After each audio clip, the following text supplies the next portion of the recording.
as well? Oh, he's a student at Boston University. He's working on his PhD in systematic theology. He's from Atlanta. He went to Morehouse while I was at Spelman. He's a very nice man. And I told him all about you. He really wants to meet you.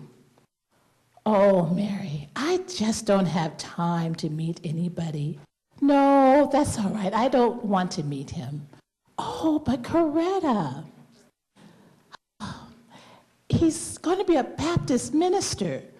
What? A Baptist minister? Oh, they're boring, narrow-minded, and they wear black suits. I'm from the AME church, you know, the African Methodist Episcopal Church, and we're quiet, and they are so loud. Oh, no, I definitely do not want to meet him. Oh, but Coretta, he's not boring. He's very well-spoken. You will like him. Just please, he told me he was quite cynical about the women around here. And he wants to meet someone with style and charm.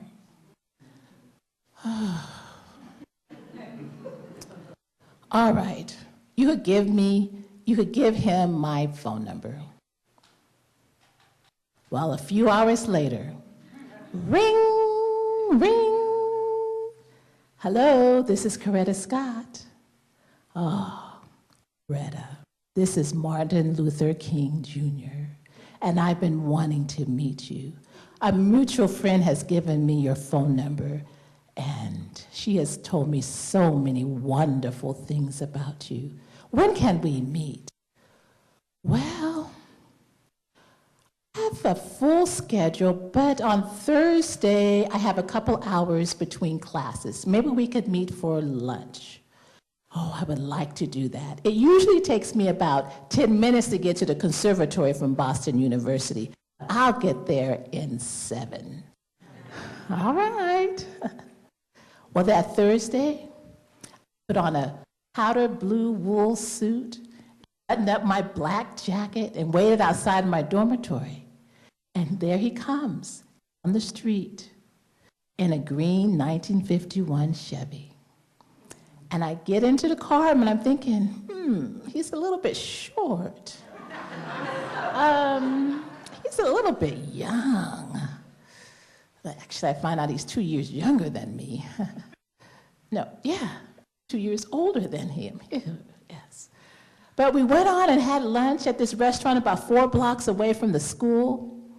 And we talked about this and that and all about things going on in the world. And he was so surprised. I knew what was going on in the world, that my mind wasn't just into music. He was really surprised. And he kept staring at my hair and my face and just looking at me so intently. And then after lunch, we got back into the car, and at a stop sign, at a stoplight, he put his arm on the back of the chair and he looks at me and he says, Coretta, you have everything I want in a wife.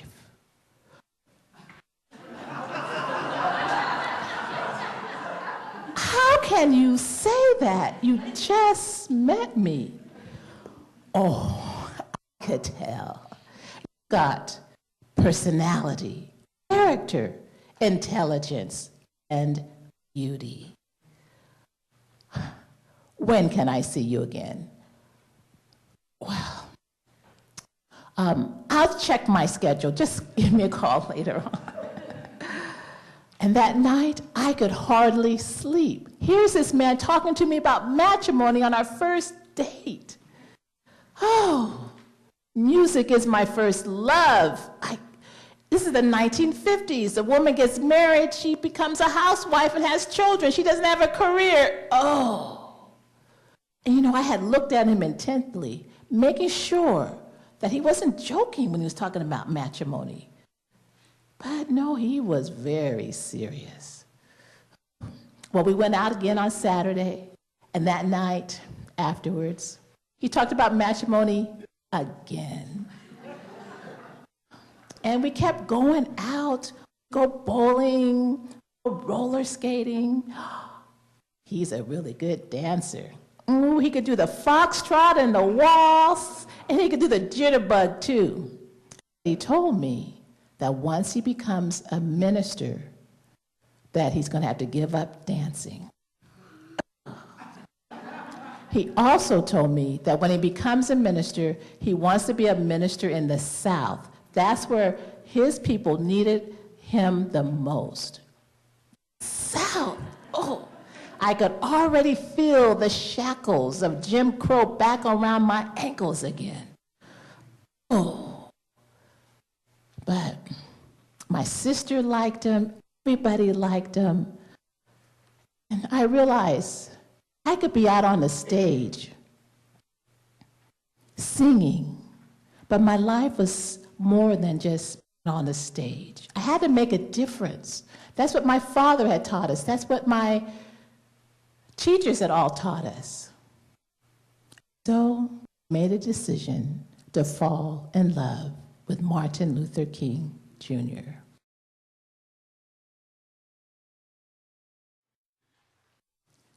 June 18th, 1953, in front of my parents' great lawn in Marion, Alabama, where they now live, over 400 people gathered for Martin and my wedding.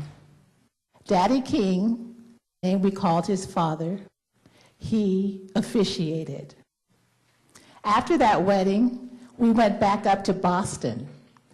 Had another year of school, and Martin had several more years to work on his PhD. That year, remarkable. I had a heavy load. I switched my major, not my major, but my graduate studies from music performance to music education, because now as his wife, I know that I'll be teaching piano and violin and voice lessons and things like that. And so I had a lot of work to catch up. So Martin, he was really remarkable. He liked to put on my apron. He said it made him feel more like a man when he wore my apron. Every Thursday night, he cooked dinner. Ooh, and he could put his foot in it too. Fried chicken, greens, cornbread, pig's feet, pig's snouts, pig's ear.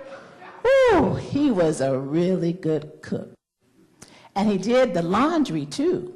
We didn't have no washing machine and dryer.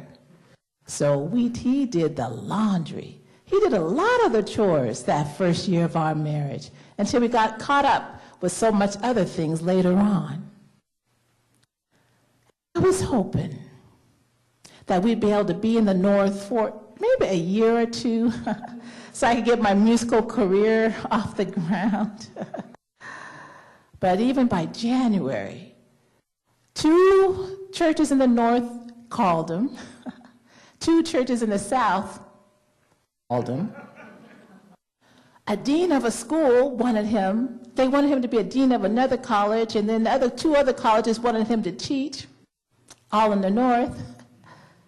But Dexter Avenue Baptist Church was looking for another minister, and they invited Martin to come and preach. And when he came back that January, he knew this is where he needed to be. Ooh. But I prepared myself. After I graduated in June, in September, we had moved into the parsonage at Montgomery, Alabama, Dexter Avenue Baptist Church. Oh, but we had a good year that first year. A really good year where Martin's sermons weren't sermons about life on earth, just accept all the injustices and things, and when you get to heaven, things will be better.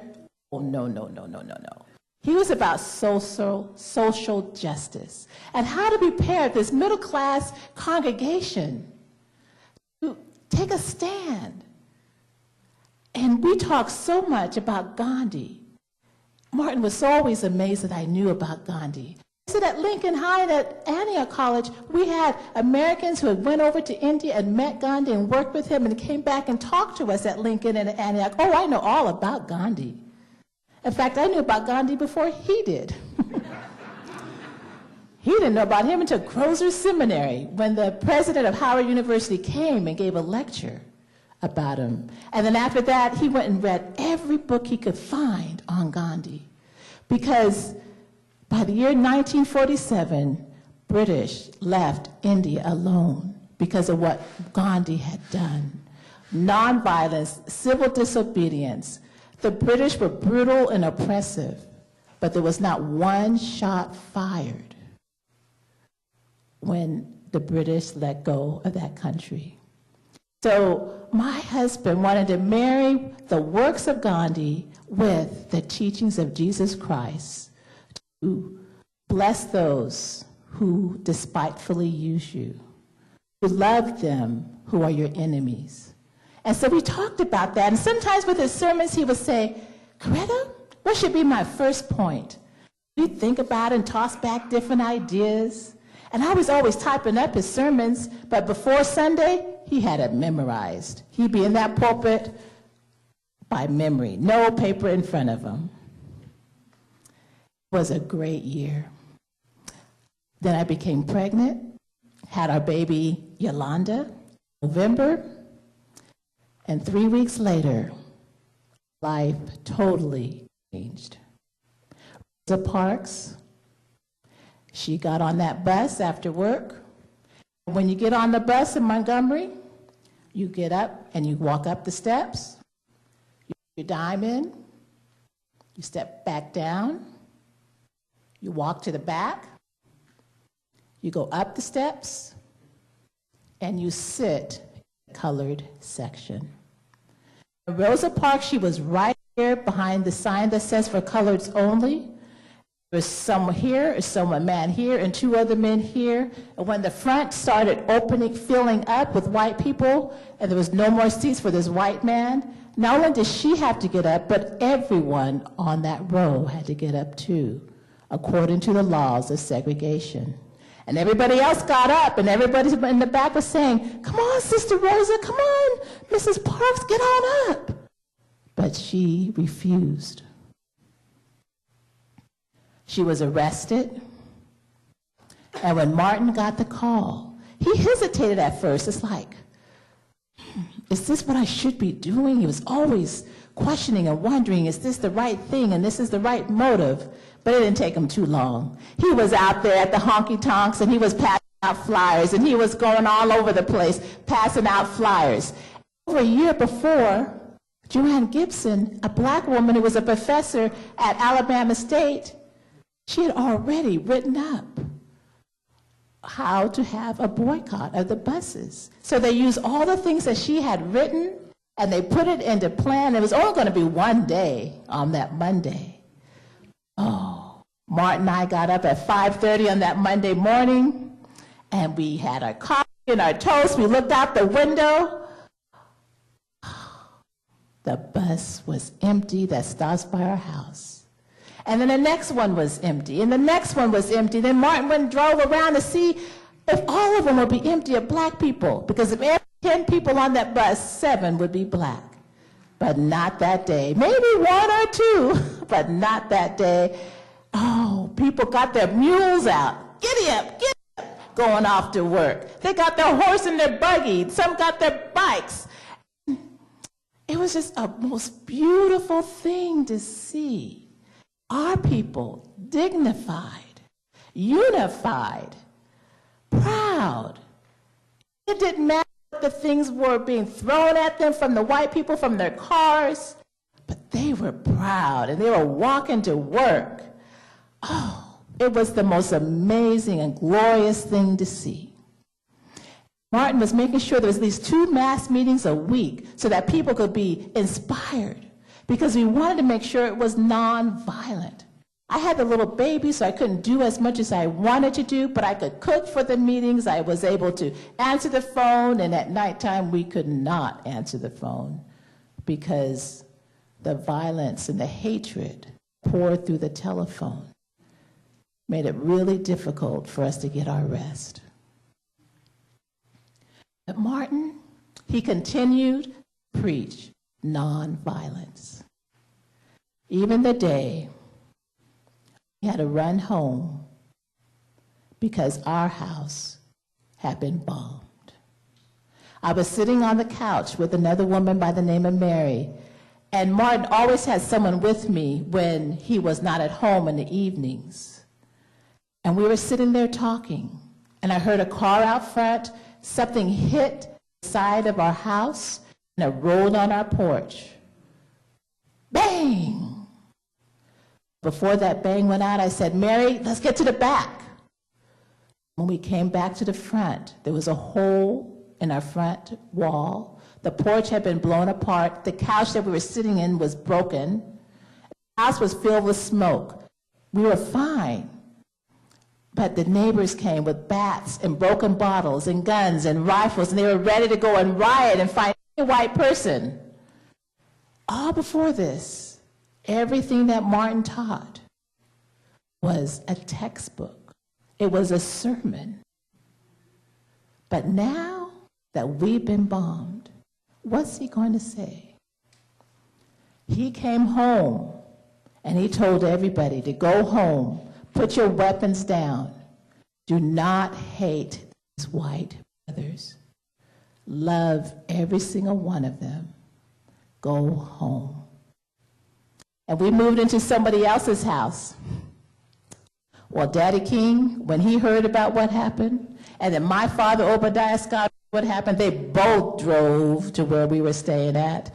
And if you ever had a chance to meet Daddy King, if he says jump, you say, how high?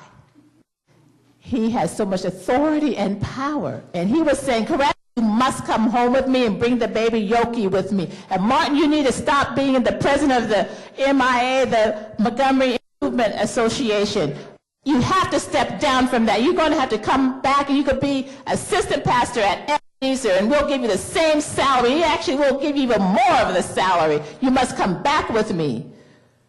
I was standing there like, wow, I could go back to Atlanta where it's more safe.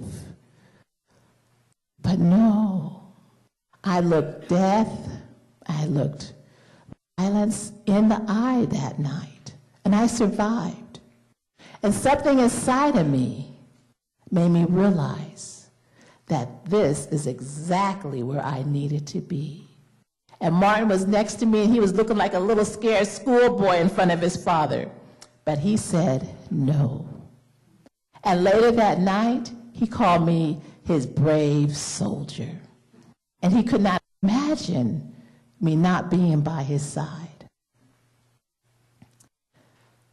381 days later, the bus was desegregated.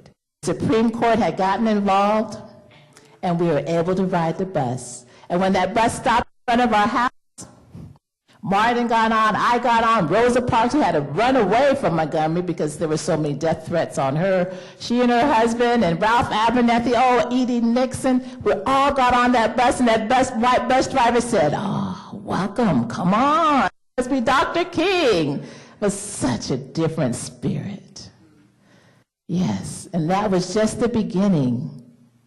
The next 12 to 13 years, what was our life was about was a civil rights movement. And my husband said, do not hate, because it leads to tragic and neurotic responses.